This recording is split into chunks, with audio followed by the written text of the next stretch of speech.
Hello viewers नमस्कार मो कैला स्वागत करुच्ची पीके 7894 यूट्यूब चैनल को। आज वीडियोटी बहुत गुरुत्वपूर्ण वीडियो। भुवनेश्वर अंगनवाड़ी कर्मी और सहायिका गर्जिले।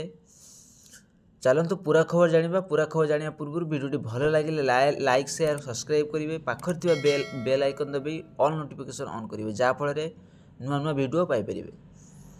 सरकारी मान्यता सांगू दरमा वृद्धि दाबी लोयर पीएमजी अंगनवाड़ी कर्मी माने गणधारणा देइचंती।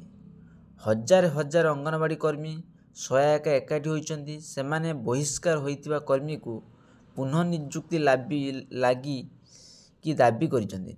निर्वाचन पूर्व सरकार देइतिबा प्रतिश्रुति लागू करिबा पई दाबी करी अंगनवाड़ी कर्मी माने आंदोलन को उल्लाइचंती। हटकुक मिल पई मुंड पिछा 7 टंका 20 पैसा सर्वनिम्न मिलुथिबा एहाकु वृद्धि पई दाबी करा जायछि। अंगनवाड़ी कर्मी मानकर मासिक पारिश्रमिक 26,000 टंका करिबा लागि सहायिका मानकर मासिक पारिश्रमिक 13,000 टंका करिबा पई सेमाने दाबी करिसंती। Odisha anganwadi ladies works association पक्षरु विक्षोभ समावेश करा जायतिबा मुख्यमंत्री प्रभाती परिडा कहिसंत जे सरकार कहारी विरोध नुहंती। सरकार को समय दिया जाऊ।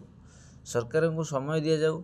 से कहिसंत जे जहार जेउ दाबी रही से माने प्रथमे सरकार सहित आलोचना करंतु परे आंदोलन को जीवे। उपमुख्यमंत्री कहिसंत जे सरकार सबु विषय को सकारात्मक भाव देखुचंती। आलोचना माध्यम समस्या समाधान होई परिबो।